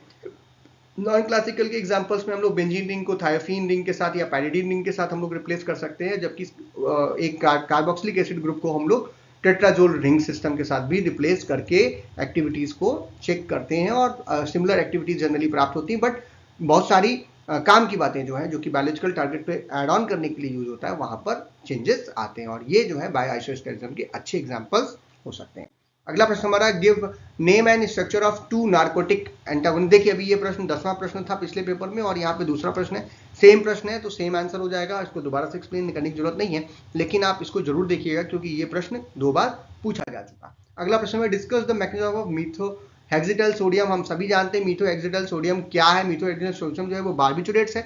तो बार्बिचुरेट्स के ये एक तरीके का हम कह सकते हैं सिंपल शब्दों में कि ये क्या है, रिपीटेड प्रश्न है, क्योंकि बार्बिचुरेट का जो अभी मैकेनिज्म ऑफ एक्शन बताया वही सेम जो मैकेनिज्म ऑफ एक्शन होगा वो हमारे मीथोहेक्सिटल सोडियम को होगा। ये गाबा ए रिसेप्टर पर बाइंड करेगा, हम लोगों ने कई बार बात कर लिया, स्पेसिफिक साइट पर बाइंड करेगा, जिसकी वजह से जो कैल्शियम चैनल है उसकी ओपनिंग को बढ़ाएगा, उसकी फ्रिक्वेंसी को बढ़ाएगा, और इसके साथ ही साथ जो है जो आपका नेगेटिव चार्ज क्लोराइड आयंस हैं वो आएंगे, हाइपरपोलराइजेशन करेंगे न्यूरल मेम्ब्रेन का, और फिर जो एक्शन पोटेंशियल है न्यूरॉन्स का वो उसके वजह से आपको जनरलाइज जो CNS डिप्रेशन है, जो सिडेशन है, हिप्नोसिस है, एनेस्थीसिया, ये सभी चीजें आपको प्राप्त होती है।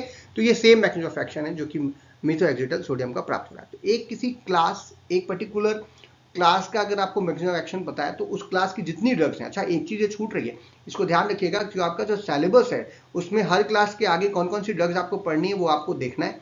तो स्ट्रक्चर कैसे याद करना है वो तो मैंने बोला, एक जनरल स्ट्रक्चर देख करके उसमें क्या क्या चेंजेस हैं वो एक आप चार्ट के रूप में बनाकर तो याद कर सकते हैं। सार पढ़ने में भी आपको इस तरीके से मदद मिलती है। लेकिन जो यूजेस है, जो मैकेनिज्म ऑफ एक्शन है, वो आप एक क्लास का पढ़ करके सब में लिख सकते हैं, क्योंकि वो सभी लगभग सेम होता है। अगर कोई चीज बदल रही है तो उसी को बस खाली क्या करिए, पॉइंट आउट करके नोट डाउन कर लीजिए।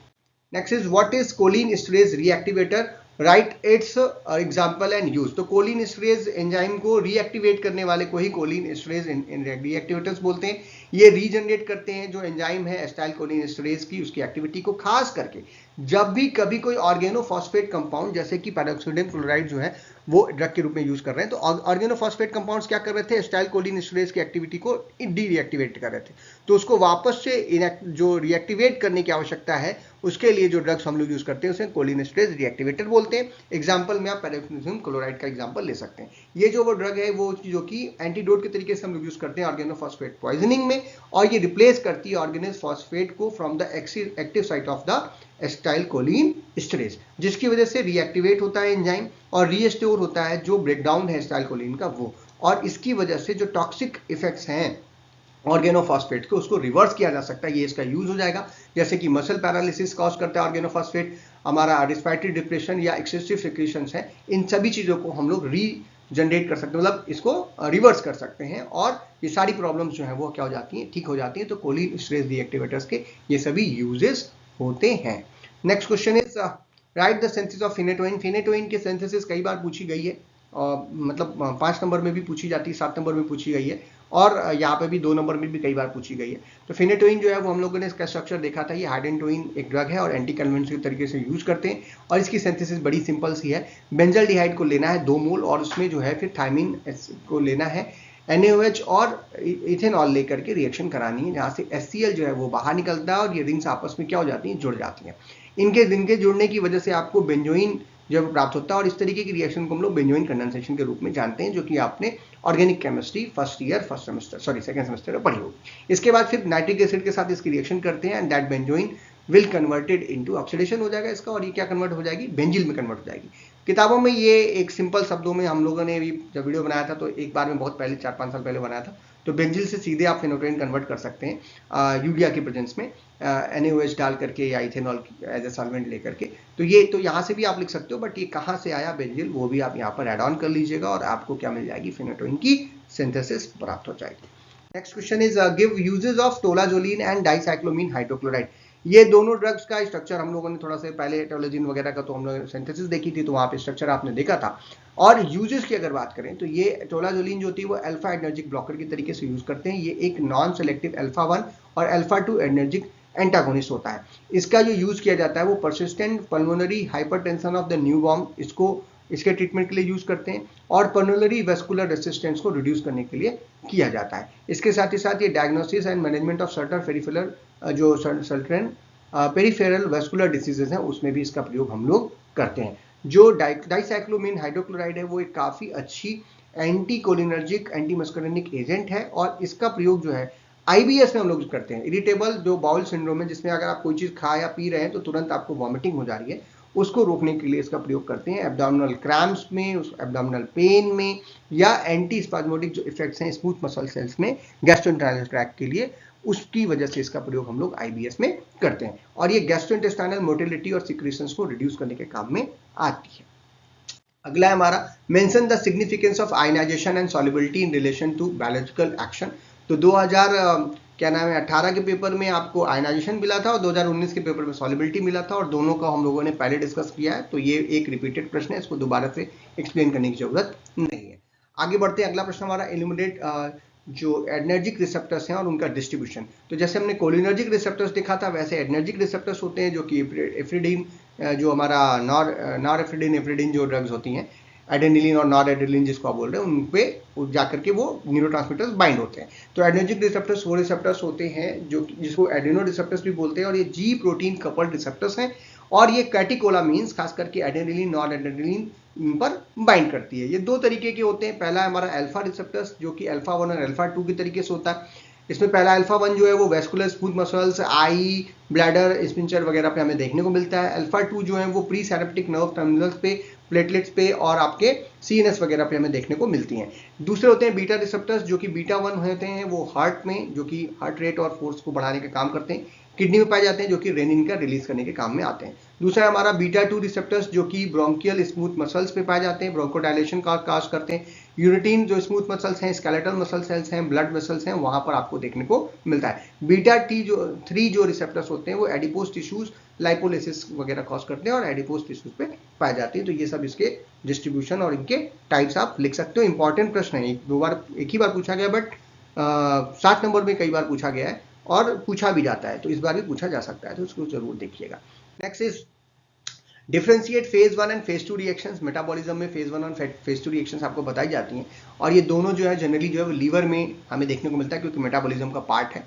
और ये दोनों ही जो होती हैं वो एक के बाद एक होती हैं, ताकि जो ड्रग्स होती हैं उनका बेहतर तरीके से एक्सक्रीशन वगैरह किया जा सके। तो ये जो दो तरीके के आपको फेजेस मिलते हैं, तो डेफिनेशन में शॉर्ट फॉर्म में अगर हम देखें तो ये फंक्शनलाइजर रिएक्शंस होती हैं, और ये दूसरी वाली जो होती हैं हमारी फेज 2 रिएक्शंस, ये कंजुगेशन रिएक्शंस के अंतर्गत आती हैं। रिएक्शंस के एग्जांपल अगर ले लें फेज 1 में, तो ऑक्सीडेशन, रिडक्शन और हाइड्रोलिसिस देखने को मिलती है, जबकि फेज 2 रिएक्शन में हमको ग्लूकोडोनेशन, सल्फोनेशन, एसाइलेशन, मिथाइलेशन जैसी रिएक्शंस देखने को मिलती हैं। पर्पस की बात करें तो ये इंड्यूस करती है, अनमास्क करती है जो पोलर ग्रुप्स हैं, वो इनको पोलैरिटी को जो है कम करने के लिए यूज करते हैं, और ये वाटर सॉल्युबिलिटी को बढ़ाने का काम करती है फेज 2 रिएक्शन, ताकि उसका एक्सक्रीशन आसानी से हो सके। एंजाइम्स की बात करें तो फेज 1 रिएक्शंस में हम CYP 450 एस्टरेजेस जैसे एंजाइम्स का प्रयोग करते हैं, जबकि ट्रांसफेरेजेस एंजाइम का प्रयोग हम लोग फेज 2 रिएक्शंस में करते हैं। और इसके बाद क्या नाम है, पोलैरिटी की बात करें तो ये स्लाइटली इंक्रीज होता है पोलैरिटी फेज 1 में, जबकि सिग्निफिकेंटली इंक्रीज होता है फेज 2 रिएक्शंस में, ताकि वो आसानी से क्या हो सके, एक्सक्रीशन उसका हो सके। एग्जांपल्स की बात करें तो फेज 1 रिएक्शन जो है वो हाइड्रोक्सिलेशन ऑफ फिनोबार्बिटल जो है वो फेज 1 का रिएक्शन है, जबकि ग्लूटाराइडेशन ऑफ द मॉर्फिन जो है वो फेज 2 रिएक्शंस का एग्जांपल है। आगे बढ़ते हैं अपने 10वें प्रश्न की तरफ, जो है कि कैटेगरी एंड स्ट्रक्चर ऑफ क्लोरोपामाजीन। ये हम लोगों ने इस पे पहले डिस्कस कर लिया है, तो ये इसको दोबारा से डिस्कस करने की जरूरत नहीं। ये एक रिपीटेड प्रश्न है, 19-20 में या 20-21 में भी पूछा गया प्रश्न है, जिसका स्ट्रक्चर और यूजेस हम लोगों ने डिस्कस किया था। ये 20-21 में पूछा गया, सॉरी 19-20 में नहीं, 21-20 में, 21-22 में पूछा गया था। ठीक है, तो ये आप ध्यान रखिएगा, ये क्वेश्चन हम लोग डिस्कस कर चुके हैं। आगे बढ़ते हैं अगले प्रश्न की तरफ, जो कि हमारा आखिरी पेपर है आज का, यह है 23-24 का पेपर। इस पे जो पहला प्रश्न था वह था discuss the significance of one physicochemical property of a drug that affect its protein binding in relation to the biological action. तो ये एक घुमाया हुआ प्रश्न है, रिपीटेड प्रश्न है। हमने आपसे कहा था हाइड्रोफिलिसिटी या लिपोफिलिसिटी जो है वो किसी भी ड्रग की जो प्रॉपर्टी है प्रोटीन बाइंडिंग को, उसको इफेक्ट करने का काम करती है। तो ये है तो घुमाया हुआ प्रश्न, थोड़ा सा घुमा दिया, बट ये रिपीटेड प्रश्न की श्रेणी में ही आता है। बट फिर भी आप ध्यान रखिए, जो ये प्रॉपर्टी वो लाइपोफिलिसिटी या हाइड्रोफोबिसिटी के अंतर्गत हम लोग इसको रखते हैं।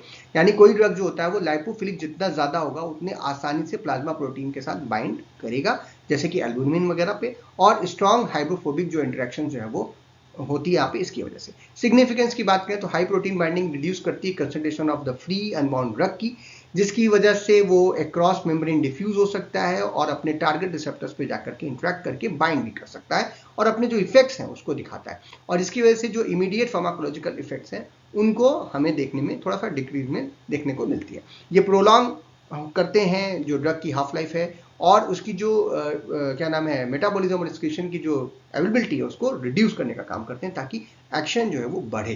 तो ये जो लाइपोफिलिसिटी है वो एक फिजिकोकेमिकल प्रॉपर्टी है जो कि जो ड्रग्स हैं उसकी प्रोटीन बॉन्डिंग को इफेक्ट करने का काम करता है। Next question is give the structure and uses of neostigmine. Neostigmine जो ड्रग होती है वो एक मास्थेनिया ग्रेविस जो ट्रीटमेंट का काम करने आती है, जिसमें आपकी मसल्स जो होती हैं वो वीक हो जाती हैं, उनको स्ट्रेंथ देने के काम में करते हैं, इनका यूज हो गया।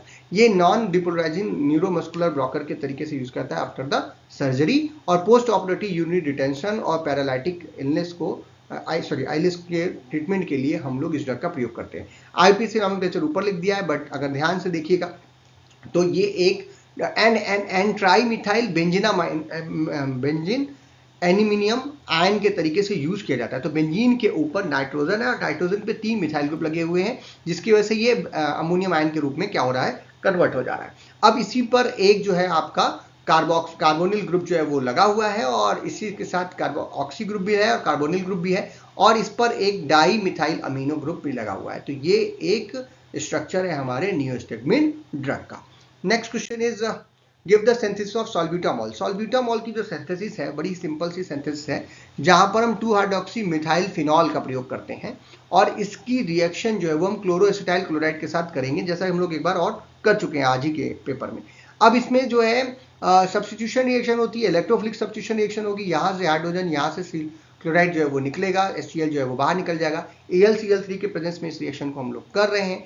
तो और ये क्या है, इलेक्ट्रोफिलिक सब्स्टिट्यूशन रिएक्शन है। और इसके बाद आपको 4-क्लोरोएसिटाइल 4-हाइड्रोक्सी मिथाइल फिनॉल जो है वो प्राप्त हो जाता है। इसके बाद इसकी रिएक्शन हम लोग टर्शरी ब्यूटाइल अमीन के साथ करते हैं। यहाँ से हाइड्रोजन, अमीन ग्रुप से नाइट्रोजन का जो ये हाइड्रोजन है वो, और जो Cl है ये, फिर से एक बार यहाँ पर सब्स्टिट्यूशन रिएक्शन होगी और HCl जो है यहाँ से क्या होगा, निकलेगा। नाइट्रोजन जो है वो आपको इस कार्बन के साथ क्या हो जाएगा, जुड़ जाएगा। जोड़ दीजिए तो एक कीटोन ग्रुप हमें प्राप्त हो जाता है। अब इस कीटोन ग्रुप के ऊपर फिर से मर्वी पॉन्ड्रॉफ-वर्ली रिडक्शन करेंगे, जैसा कि हम लोगों ने इसके पहले भी एक बार किया। तो यहाँ से क्या होगा, हाइड्रोजन यहाँ जुड़ेगा और एक हाइड्रोजन यहाँ जुड़ेगा और यहाँ पर क्या है, कीटोन ग्रुप जो है वो आपका खत्म हो जाएगा और वो आपका हाइड्रोक्सी ग्रुप यहाँ पे आपको प्राप्त हो जाएगा। जिसकी जैसे ही आपको हाइड्रोक्सी ग्रुप यहाँ प्राप्त होगा, एल्यूमिनियम क्या नाम है, एल्यूमिनियम ट्राई एल्कोक्साइड के प्रेजेंस में हम लोग इसका रिएक्शन करते हैं, याद रखिएगा एमपीवी रिडक्शन में। तो यहाँ पर क्या होगा, हाइड्रोजन हमको दोनों जगह मिल जाएंगे और आपको स्ट्रक्चर ऑफ द ड्रग प्राप्त हो जाएगा, जो कि है आपका सॉल्ब्यूटामॉल। तो सिंपल सी सिंथेसिस के डिटेल सिंथेसिस के लिए आप वीडियो जरूर देखिएगा, इसका भी वीडियो हम लोगों ने अपलोड कर रखा है। अगला प्रश्न हमारा, give the structure and mechanism of action of any one atypical antipsychotic agent. Atypical antipsychotic agent में हम लोग क्लोनाजिपिन पहले पढ़ चुके हैं, उसका स्ट्रक्चर, उसका मैकेनिज्म, यूजेस सब हमने देख रखा था। आप वो भी यहाँ ले सकते थे, बट हमने एक चेंज कर दिया, हमने ओलेंजापिन ले लिया उसी क्लास की दूसरी ड्रग, ताकि अब हो सकता है इस बार ओलेंजापिन अगर पूछ ले तो आपका 2 क्वेश्चन सॉल्व हो जाएगा।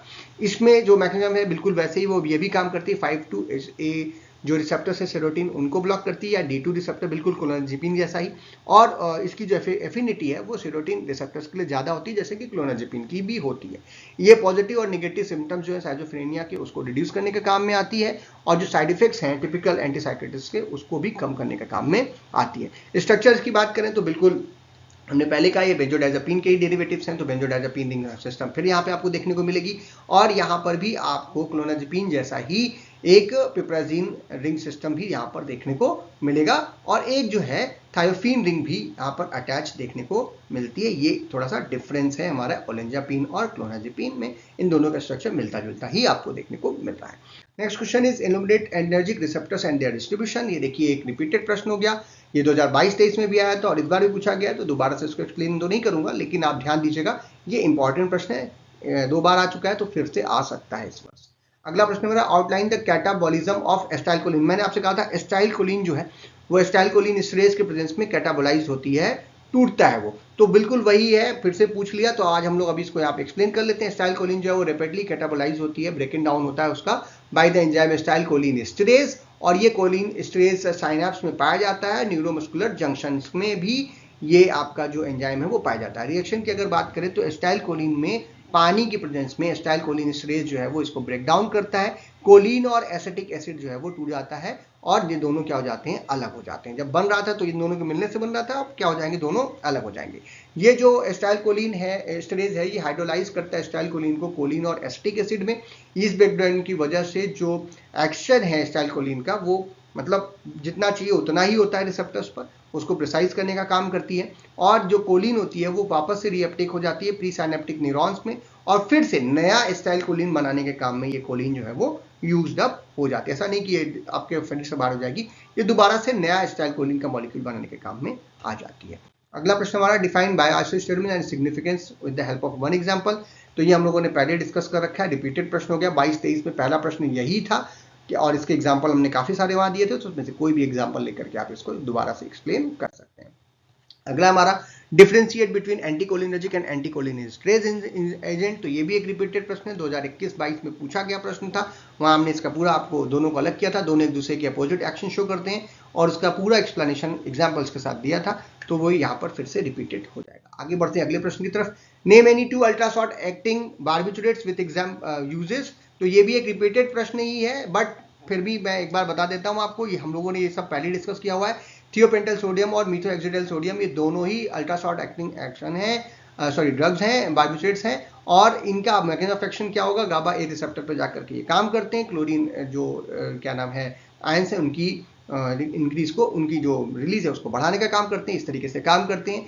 थियोपेंटल सोडियम जो है वो जनरल एनेस्थीसिया के रूप में यूज करते हैं और स्टेटस एपिक्लेटस को मैनेजमेंट करने के काम में आती है, जबकि मिथोएक्सल्टोजियम जो है वो भी जनरल एनेस्थीसिया शो करती है और इलेक्ट्रोकंसल्टिव थेरेपी में भी इसका प्रयोग हम लोग करते हैं। अगला प्रश्न है हमारा, लास्ट प्रश्न है हमारा, illustrate the synthesis and uses of phenytoin. तो फेनोटोइन की सिंथेसिस तो हमने पहले बता दी, यूजेस भी हमने थोड़ा बहुत डिस्कस कर ही लिया था कि ये एक एंटी कन्वल्सेंट और एंटी एपिलेप्टिक ड्रग होती है।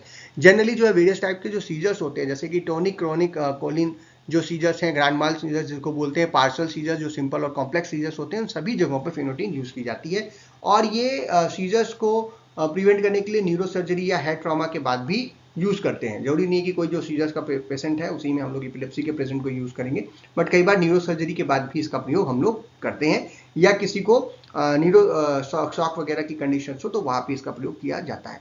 जो कार्डियक एंटी एरिथमिक के तरीके से भी इसको हम लोग यूज करते हैं और ये वेंटिकुलर एरिथमिया के रूप को भी ठीक करने के काम में आता है। बट आजकल क्योंकि बहुत सारी ड्रग्स आ गई हैं तो इसको अब जनरली हम लोग इसका प्रयोग अब उस काम के लिए नहीं करते। इसकी सिंथेसिस हमने पहले डिस्कस कर ली थी, दोबारा से इसको बताने की जरूरत यहाँ पर नहीं है। तो इसी के साथ हमारे 5 सालों के पिछले 5 सालों के सभी क्वेश्चंस को हमने यहाँ पे सॉल्व कर लिया। आपने देखा किस तरीके से प्रश्न आते हैं, किस तरीके से उनका आंसर करना है, कौन से प्रश्न रिपीट हो रहे हैं, किन पे आपको ध्यान देने की जरूरत है, और इसमें से कुछ प्रश्न आपको एग्जाम में जरूर मिल जाएंगे और इन पर बेस्ड भी प्रश्न आपको एग्जाम में मिल जाएंगे। जैसा कि हम लोग देख रहे थे कुछ क्वेश्चन हमने सॉल्व कर लिए, तो उस पर बेस्ड हम दूसरे प्रश्नों को भी सॉल्व कर सकते हैं अगर हमें थोड़ा बहुत भी नॉलेज है तो।